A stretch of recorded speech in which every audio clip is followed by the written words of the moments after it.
నేను పెట్టిన ఫోటోలు ఏం మామూలు ఫోటోలు కాదు. ఇప్పుడు మాస్టర్ స్ట్రోక్ అని అన్నట్టు మాట్లాడాలి. రానా అయ్యూబ్ ఎందుకు ట్వీట్ కొడుతుంది సడన్గా?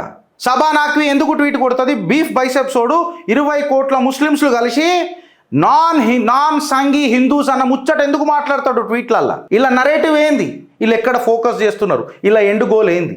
ఈ జమాత్ ఇస్లామియా ఏంది? ఇలా తాకత్ ఏంది? ఇలా తపస్సు ఏంది? ఇది ఆలోచించిన నాడు ఇలా బద్దలు భాషింగాలు అయితే అని చెప్తున్నా. అండ్ నేను పెట్టిన ఈ ఫోటో ఏదైతే పక్కకున్నదో అది మామూలు ఫోటో కాదు ఫ్రెండ్స్. తను ఎవరో కాదు, ఆమె విక్టోరియా న్యూలాండ్. ఈమె ఎక్కడెక్కడైతే అడుగు పెట్టిందో అక్కడ రెజ్యూమ్ చేంజులు జరిగినాయి. అక్కడ సత్తా మారిపోయింది. ఆమె ఎక్కడెక్కడైతే పోయిందో అక్కడ సత్తానన్నా మారింది, లేకపోతే అక్కడ ఎలక్షన్లన్నా ప్రభావితమైనవి. డొనాల్డ్ లూ, ఇదే చిత్రగుప్తుల నేను మాట్లాడిన, ఇదే చిత్రగుప్తుల విక్టోరియా న్యూలాండ్ గురించి కూడా మాట్లాడినా. ఆ రోజు మీరు చెవులు పెద్దగా పెట్టలే. ఇగో నేను చెప్పినా కదా ఫ్రెండ్స్, చిత్రగుప్తుల ఆనాడు మాట్లాడిన మాటలు నేను డిస్క్రిప్షన్లో కూడా పెట్టమంటే పెడతా. వీడియోలు పాతవి ఉన్నాయి నా దగ్గర, చిన్న చిన్న చిట్టాల లెక్క ఉంటాయి. I think in the month of maybe 1.5 months back ఈ డొనాల్డ్ లూ గురించి కూడా మాట్లాడినాం, విక్టోరియా న్యూలాండ్ గురించి కూడా మాట్లాడినాం. వీళ్ళెవరు? వీళ్ళని అమెరికాలో ఎవరు కలుస్తున్నారు? అమెరికాకు ఊకుకు ఎందుకు పోతారు? అమెరికాకి ఏం పోగానే ఇక్కడ పైసలు ఎందుకు వస్తాయి? పైసలు రాగానే ప్రొటెస్ట్లు ఎందుకు అవుతాయి? ఏమెవరు ఇన్వాల్వ్ అయి ఉన్నారు? ఇక్కడ డీప్ స్టేట్ ఎక్కడ ఇన్వాల్వ్ అవుతున్నది? ఈ క్రిస్టియన్ మిషనరీస్తో ప్రాబ్లం ఏంది? ఎక్కడికైనా స్టార్ట్ అవుతున్నది? హిందూ లైఫ్స్ మ్యాటర్ అవుతుందా కాదా? కట్ చేసి సీన్ సితారా పోతే ఎలక్షన్స్కి ఆడ బంగ్లాదేశ్లో ఏమైనాయో మీరు చూడుండ్రి. అమెరికా ఏమని మాట్లాడిందో చూడుండ్రి. అమెరికా నల్లి లెక్క నడక మొదలెడుతుంది, నత్త లెక్క తన నాట్యం మొదలెడుతుంది, తర్వాత నాగుంబామై కాటేస్తుంది. పాముకు నిలువెల్ల విషం ఉంటుంది అని అంటారు. అది అబ్సల్యూట్లీ కరెక్ట్. పాముకు పాలు పోయొద్దు అని కూడా అంటారు. ఇక్కడ మాస్టర్ స్ట్రోక్ ఉందా మోడీది అని అంటే అబ్సల్యూట్గా మాస్టర్ స్ట్రోక్ ఉందని చెప్తా. సమర్థించే దగ్గర సమర్థిస్తా, విమర్శించే దగ్గర విమర్శిస్తా. ఇక్కడ మాస్టర్ స్ట్రోక్ ఉందా అంటే జబర్దస్త్ మాస్టర్ స్ట్రోక్ ఉన్నది మోదీ గారిది, జయశంకర్ గారిది. చాలా పక్కకు జరగని మాట్లాడినరు. ఇది నచ్చదు, ఇది యుఎస్కి నచ్చదు, అమెరికాకు నచ్చదు. కమలా హారిస్ ఏం మాట్లాడిందో రాహుల్ గాంధీ అదే మాట్లాడుతున్నాడు కదా. వీళ్ళు అమెరికా ఏమని ట్వీట్లు కొట్టింది బంగ్లాదేశ్ ఎలక్షన్స్ జరుగుతున్నప్పుడు? ఎలక్షన్స్ కంప్లీట్ గా ప్రభావితమైనవి, రిగ్గింగ్ అవుతున్నాయి. ఈ ముచ్చట్లు ట్వీట్లు చూసినాం మనం. బంగ్లాదేశ్ నేషనల్ పార్టీ ఏదైతే బిఎన్పి ఉన్నదో పోటీ చేయకుండా జరిగిపోయింది. ఎందుకు? ఎలక్షన్స్ తర్వాత మాట్లాడతారు, అగో మాకు పోటీ చేయనీకి హక్కే ఇయ్యలే, మొత్తం ఎలక్షన్స్ని రిగ్ చేసేసిండ్రు, అందుకే మాకు ఛాన్స్ దొరకలే, మేము పోటీ చేయలే, ఈడ లోక్తంత్ర ఏడున్నది, డెమోక్రసీ ఏమున్నది బంగ్లాదేశ్లా అని చెప్పి కీకలు బొబ్బలు పెట్టనీకే ఈ నాటకాలన్నీ. ఆడనీకే రాకపోతే పాత గజ్జలు అంటారు. రే ఆ బిఎన్పి ఓన్కి చెప్తున్నా, వీళ్ళు నరేటివ్ సెట్ చేస్తారు. అప్పుడు మేము ముస్లింలం కాదు, కేవలం బాంగ్లాలం అని చెప్పి బంగ్లాదేశ్ తెచ్చుకున్నారు పాకిస్తాన్కి అని జమాత్, ఈ Tablighi Jamaat etcetera what ever it may be. ఎక్కడెక్కడైతే ఈ ముస్లిం పాపులేషన్ పెరిగిందో అక్కడక్కడ ఈ అరాచకం చూస్తూనే ఉన్నాం, సాక్షులం అవుతూనే ఉన్నాం. ఇవాళ లండన్లో గర్వం అవుతుంది. అక్కడ స్థానికులు ఎవరైతున్నారో వీళ్ళకు బద్దలు భాషింగాలు కొట్టనికే ఇంటింట్లకైనా గదులుడు షురూ చేసిండ్రు. ఇలా యూరోప్లో ఏమైతుందో మీరు చూడుండ్రి, పాకిస్తాన్లో ఏమైందో చూడుండ్రి. వీళ్ళకు సంఖ్య పెరగంగానే గవర్నమెంట్లను కూడా పడేస్తారు. అరే మొన్నటిదాకా బంగ్లాదేశ్ చక్కగానే ఉండే కదా అని ట్వీట్లు కొట్టిండు కదా, ఎదురురాటి వీడియోలు పెట్టిండు కదా, భారత్ బంగ్లాదేశ్ని చూసుకో హ్యాపీనెస్ ఇండెక్స్లో మళ్ళీ తోపు అని చెప్పారు కదా బంగ్లాదేశ్. కేటీ రామారావు గారు కూడా మాట్లాడారు కదా బంగ్లాదేశ్ మీద. అగో చూడు హ్యాపీనెస్ ఇండెక్స్లో బంగ్లాదేశ్ తోపు అని చెప్పినోడు అదే వామపంథీ లెఫ్టిస్ట్ మెంటాలిటీ ఉన్న ఈ పేటీఎం జర్నలిస్టులు ఇవాళ బంగ్లాదేశ్లో డిక్టేటర్ ఎట్లున్నారు అని చెప్పి మాట్లాడుతున్నారు. అదే నరేటివ్ భారత్లో కూడా నడపనీకే చూసిర్రు. కాకపోతే ఇక్కడ మీరున్నారు, ఇక్కడ మేమున్నాం. మన ఆలోచన గట్టిగా ఉన్నది కాబట్టి, మన నడవడి గట్టిగా ఉన్నది కాబట్టి, మన పెంపకం గట్టిగా ఉన్నది కాబట్టి, మన ఐడియాలజీ గట్టిగా ఉన్నది కాబట్టి, సంఘ సిద్ధాంతం సంకల్పంతో ఉన్నది కాబట్టి వాళ్ళు నడిపిన ఆట నడవలే. ఈడ నా సైన్యం గట్టిగా ఉన్నది కాబట్టి, నా సైన్యం కమిటెడ్ అయి ఉన్నది కాబట్టి వాళ్ళ నజాకత్ నౌటంకి నడవలే. ఢిల్లీలో కూడా దంగలు అయ్యేదాకా చూసినాం. లాస్ట్కి లొల్లి కాగానే ప్రతి ఒక్క హిందువు చైతన్యం కాగానే కథం దంగలు ఎక్కడికక్కడికి ఆగిపోయినాయి. సెక్యూరిటీ ఫోర్సెస్ కూడా మొత్తం దిగినాయి. ఇగో ఈ ఆట అర్థం చేసుకున్న నాడు చాలా మనం మారుతాం. అమెరికా ట్వీట్ చేసింది ఫోర్జ్డ్ అయిన ఎలక్షన్స్ అని చెప్పింది. అమెరికా ఎందుకు ఫోర్స్డ్ ఎలక్షన్స్ అని మాట్లాడుతున్నది అంటే సెంట్ మార్టిన్ ఐలాండ్ కావాలి వాళ్ళకి. ఇవ్వాలా ఈ సెంట్ మార్టిన్ ఐలాండ్ ఎందుకు కావాలా? మేము క్రిస్టియన్స్ స్టేట్ చేస్తాము అని చెప్పి, అసలు ఇవి క్లాసిఫైడ్ ఇన్ఫర్మేషన్. ఆమె షేక్ హసీనా మాట్లాడి చెప్పింది బయట. అమెరికా ఊకుంటుందా? భగ మండుడు షురువు చేస్తుంది. అసలు లొల్లేడికేంది షురువు అయింది? అసలు ఏంది? వీళ్ళు సేమ్ చరిత్ర శ్రీలంకలో అయింది, మయన్మార్లో అయింది. చైనా స్టేబుల్గా ఉందని అంటాం. చైనా స్టేబుల్గా ఉంటే ప్రాబ్లం మనకు కదా. వీడు స్టేబుల్గా ఉండొద్దు, వీడు స్టేబుల్గా ఉండాలి. వీడు స్టేబుల్గా లేకపోతే మనకు పరేషాని బంగ్లాదేశ్. మొన్నటిదాకా క్రికెటర్లు మంచిగా ఉంటుండే, ఇవాళ రేపు క్యాప్టెన్లు చూడు మొత్తం గడ్డం పెట్టుకొని కంప్లీట్గా షరియా పరిచయం చేస్తున్నారు. ఎక్కడెక్కడైతే షరియా ఇంప్లిమెంటేషన్ వచ్చిందో అక్కడక్కడ ప్రపంచానికి ప్రాబ్లమే అయింది తప్ప మేలు కాలే. ఎవరో మాట్లాడుతుంటిన్నా సోషల్ మీడియాలోనో లేకపోతే న్యూస్ ఛానల్లోనో, నేను కట్ చేసి పెట్టుకున్నా, 2040 కల్లా ఐదర్ ప్రపంచమన్నా ఇస్లాంకి మారిపోతుందంట, లేకపోతే ఇస్లామే ఉండదట భూమి మీద. సెకండ్ది అయితే నేను చాలా మంచిగుంటా అని అనుకుంటాను. మీది ఆలోచిస్తుర్రా? ఏడా చూడు షరియా కావాలి, మళ్ళీ షరియా ఉన్నది ఒక్క దగ్గర చూపెట్టరా మంచుకున్నది అని అంటే అసలు లొల్లంత ఏడికైనది తెలుసా ఫ్రెండ్స్? ఇగో క్రిస్టియన్ మిషనరీస్ కాడికైనా షురు అయింది. యాక్చువల్లీ ఈ మయన్మార్లో లొల్లేంది అని అంటే డ్రగ్స్. యాక్చువల్లీ లొల్లేంది అని అంటే డ్రగ్సే. మీరు వెనకకు పోయి చూడుర్రి, ఇక్కడ పండిన గంజాయి టాప్ క్లాస్ గంజాయి వండుతుంది. ఇక్కడ లాటిన్ అమెరికాతో లింకులు ఉన్నాయి వీళ్ళకు సప్లైలా. వెనకటికి వీళ్ళు ఆఫ్ఘనిస్తాన్ చైనా నుంచి ఆఫ్ఘనిస్తాన్ పంపి ఆఫ్ఘనిస్తాన్ నుంచి లాటిన్ అమెరికా పంపేటోళ్ళు.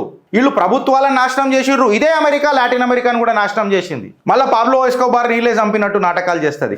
ఈరోజు బంగ్లాదేశ్లో కరెక్ట్గా చెప్తే CIA అండ్ ISI గెలిచింది అని చెప్తారు. విక్టోరియా న్యూలాండ్ ఎప్పుడైతే అడుగు పెట్టిందో, రెజిమ్ చేంజ్ అయ్యిందో, ఎలక్షన్లలో వాళ్ళు సఫలం కాలేదో, ఆటోమేటిక్గా వాళ్ళు సత్తా పలట్ చేయనిక చూసిర్రు. నిన్న బంగ్లాదేశ్, ఇవాళ భారత గిరీశ్ అని అంటే భారత్ పైన లంతా పెట్టే ధైర్యం చేయకపోవచ్చు. కాకపోతే మనం అప్రమత్తంగా ఉండాలి. ఎలక్షన్స్ కంటే ముందు మనం తీసుకున్న డెసిషన్స్ చాలా ఇంపార్టెంట్ ఉంటాయి. ఇగో ఇది నేను మోదీ సర్కార్కి చెప్పదలుచుకున్నా. నన్ను భారతీయ జనతా పార్టీని ఆ పరమేశ్వరుడు వచ్చినా కానీ నేను చెప్తున్నా, నేను పూజించే ఆ పరమేశ్వరుడు వచ్చినా విడగొట్టలేరు. నాయకులతోనేమున్నది, నయ వంచకులు కొంతమంది. కానీ నాకు ఆ మోదీ హే తో మున్కిన్ హే, మేరా భారత్ అప్నా మోదీ అని చెప్పి ఇదే ఛాతి నిండా గర్వించి నేను మాట్లాడిన.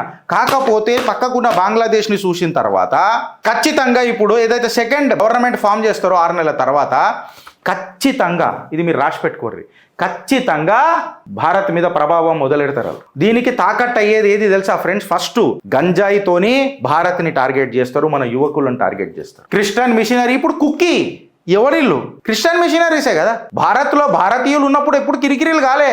ఈ ఇల్లీగల్ మైగ్రెంట్స్ ఎప్పుడు వచ్చి క్రిస్టియన్ మిషనరీస్ అయినరో అక్కడ ఒక పెద్ద వల వేస్తారు ఈ మిషనరీస్ది. ఇవాళ బంగ్లాదేశ్ ఎఫెక్ట్ ఎక్కడన్నా మనకు కనబడుతుంది అని అంటే బంగ్లాదేశ్లో హిందువులకు ఏమవుతుందో మనం తర్వాత ఆలోచిద్దాం. మన వెస్ట్ బెంగాల్ అవుతుంది. అండ్ ఐ సే బాధతో చెప్తున్నా, ఇవాళ బాధ్యతతో మాట్లాడుతున్నా. ఇవాళ 5 సంవత్సరాల ప్రీవియస్ పరిపాలనలా వెస్ట్ బెంగాల్ని మీరు కంట్రోల్ చేసేది ఉండే మోదీ సర్కార్ని నేను మాట్లాడుతున్నా. ఇవాళ ఆ పొలిటికల్ కిల్లింగ్స్కి మీరు ఆన్సర్ ఇవ్వాల్సింది ఉండే. అది ఇవ్వకపోతేనే గోయిడ ప్రాబ్లంలో షురు అవుతాయి అని చెప్తున్నా. ప్రతిదీ రాజనీతికి ముద్దాల చూడలేం, రాష్ట్రహిత్ ముద్దాల కూడా చూడాల్సి వస్తుంది. రాష్ట్రహిత్ తో ఉస్కే బాద్ హోతా హై రాజనీతి, और नीति से ही बनता है न्याय. ఇలా అడుగుతారు కదా న్యాయాన్ని, ఇలా బద్దలు వలగొట్టరు. ఇలా బద్దలు వలగొట్టడమే న్యాయం అని చెప్తా. ఇవాళ almost 600 to 6,000 political killings in West Bengal. Mamata Banerjee దిన్ దహాడే ఇవాళ మన చేతులకైనా ఏదైనా జారిపోతుంది స్టేటు అని అంటే అది బంగ్లాదేశ్, వెస్ట్ బెంగాల్. అక్కడ ఏం లేదు, మాబ్ లించింగ్ ఉన్నది, ఆడ ఏం లేదు, కొకేన్ నడుస్తున్నది, ఆడ ఏం లేదు, డ్రగ్స్ ఉన్నది, ఆడ ఏం లేదు, హిందూ మహిళలను రేప్ చేసి పడేస్తుర్రు. ఇంకేం కావాలి? షరియా ఇంప్లిమెంట్ అవుతుంది, కమ్యూనల్ రైట్స్ అవుతున్నాయి, you name it, they have it. ఇంకా గాఢమైన నిద్రల భారతీయ జనతా పార్టీ ఉన్నది అని అంటే, మోదీ సర్కార్ ఉన్నది అని అంటే, హోంశాఖ మాత్యులు అమిత్ షా గారు ఉన్నారు అని అంటే ఇది కాదు. చిచ్చులు పెడతారు వీళ్ళు. మళ్ళీ ఏదో 4-5 సంవత్సరాల తర్వాత పేజ్ తీసుకొచ్చి మాస్టర్ స్ట్రోక్ అని మాట్లాడాడు కాదు. జోబీ స్ట్రోక్ దికానా హే ఆజ్ దికావు. వక్ఫ్ ఫ్లై చేసినట్టు. వక్ఫ్ కూడా లేట్ అయింది, but better late than never చేసిండ్రు. ఇప్పుడు మనం అప్రమత్తం కావాల్సిన రోజు వచ్చింది. ఇమేజ్ మేనేజ్మెంట్ అనేది బంద్ చేయండి. జీనా హే తో షేర్కే చేసా జీయింగే. కడుపులో కాలితే పులి వరిగడ్డి తినది బ్రదర్, అది షికారు చేసే తింటది. షికార్ అనేది మన తత్వం. ధర్మహింస తదైవచ అన్న మాట మాట్లాడాల. అహింసాని కొన్ని రోజులు మరుద్దాం. ధర్మహింస తదైవచ అహింస పరమో ధర్మ. తర్వాత మాట్లాడదాం ఈ శ్లోకాన్ని. మనకు అలవాటు చేసిన అలవాట్లను కొంచెము పక్కకు పెడదాం. ఇవాళ నుంచి భారత్లో ఒకటే ఒక స్లోగన్ నడవాల, ధర్మహింస తదైవచ, ఆ తర్వాత అహింస పరమో ధర్మ. ఆ సాక్షాత్తు నీలమేఘ శ్యాముడు పరంధాముడికే ఓపిక చచ్చిపోయాయి కదా ఆ రోజు. శస్త్రం ఎత్తే కదా కురుక్షేత్రంలా ఎత్తానని కూడా. ఇంకా చైతన్యం మనకు రాకపోతే ఇది ప్రాబ్లం అని అంట. ప్రెసిడెంట్ రూల్ పెడదామా బెంగాల్లో, పెడితే ఏమొస్తుంది? ప్రెసిడెంట్ రూల్ మన బెంగాల్లో పెడితే ఏమొస్తుంది నేను అడుగుతున్నా. 6 నెలల్లో మళ్ళీ ఎలక్షన్లు అవుతాయి. రూల్ ప్రకారం కదే కదన్నా. 6 నెలల్లో మళ్ళీ ఎలక్షన్ అవుతుంది. ఎలక్షన్ కాగానే ఎవరు గెలుస్తారా పోయి? మళ్ళీ ఆమెనే గెలుస్తుంది డాయన్. నేనేమంటా అంటే బెంగాల్ని 3 భాగాలుగా డివైడ్ చేయరు, దాని యూనియన్ టెరిటరీ చేయి. నేను ఇంకా భారతీయ జనతా పార్టీకి చేతులు జోడించి విజ్ఞప్తి ఏం చేస్తున్నానంటే, ఛాన్స్ పే ఛాన్స్ మौका का फायदा उठाओ. బంగ్లాదేశ్లో ఏదైతే హిందూ డామినేటెడ్ ఉన్నాయో ఆక్రమణ करने का అఖండ భారత్ నిర్మాణం చేసేది. అక్కడ నుంచి ఆ పాపులేషన్ ఇక్కడ మైగ్రేట్ కావాలా, అప్పుడే ఈ బ్యాలెన్స్ ఈక్వేషన్ సెట్ అవుతుంది. సజెషన్స్ ఇచ్చే తత్వమే నాది. నా అవకాశం ఉండకపోవచ్చు. ఫారెన్ డిప్లొమాట్స్ పెద్ద పెద్ద వాళ్ళు కూర్చొని ఉన్నారు, పెద్ద పెద్ద ఎక్స్పీరియన్స్లు తీసుకొని ఉన్నారు. మళ్ళీ పొలిటికల్ కిల్లింగ్స్ వెస్ట్ బెంగాల్ ఆడలే, షహీన్ బాగ్లలో ఢిల్లీలో కూడా రైట్స్ అయినప్పుడు హిందువులు చచ్చిపోయా. హిందూ మనోభావాలకు అవమానం జరుగుతూనే ఉండే. పార్లమెంట్లా నా సాక్షాత్తు పార్వతీ వల్లభుడు ఫోటోలు పెట్టి హేళన చేసే అవమానం అనేది కంట్రోల్ కాలే. ఇంకా అవమానానికి ఇవాళ కొంచెం ఆన్సర్లు దొరుకుతున్నాయి. అది సంతోషమానంటే ఇవాళ క్వశ్చన్ ఉన్నది మన దగ్గర. ఒక బాధ్యత గల హిందువు మాట్లాడుతున్న మాట ఇది. మొన్న నేను ట్యాక్స్ పేయర్ల గురించి మాట్లాడిన వాళ్ళ పక్షాన తీసుకున్నా, పార్టీ పక్షం తీసుకోలే. ఇవాళ బాధపడుతున్న హిందూ పక్షం తీసుకున్నా. కండ్లకు కనబడాల, జో దిక్తా హై వోయి బిక్తా హై బ్రదర్, ముజే దిఖనా చాహియే ఆజ్, the decision should be visible, జో దిక్తా హై వోయి బిక్తా హై.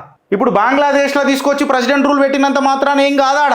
బంగ్లాదేశ్ని 3 భాగాలుగా డివైడ్ చేయండి. ఒక భాగం కలిపితే జార్ఖండ్లో కలుపుర్రి, ఇంకో భాగం ఒడిశాలో తీసుకొచ్చి కలుపుర్రి, ఇంకో భాగంలో వెస్ట్ బెంగాల్ని పెట్టుర్రి, మమతాకు అక్కడ చెక్ పెట్టుర్రి, యూనియన్ టెరిటరీ పెట్టుర్రి. ఇంకేం కావాలా మీకు? అక్కడ సాక్షాత్తు గవర్నరే కంప్లైంట్ ఇచ్చిండు కదా. వెనకటికున్న గవర్నర్ ఇచ్చే, ఇప్పుడుకున్న గవర్నర్ కూడా ఇచ్చే.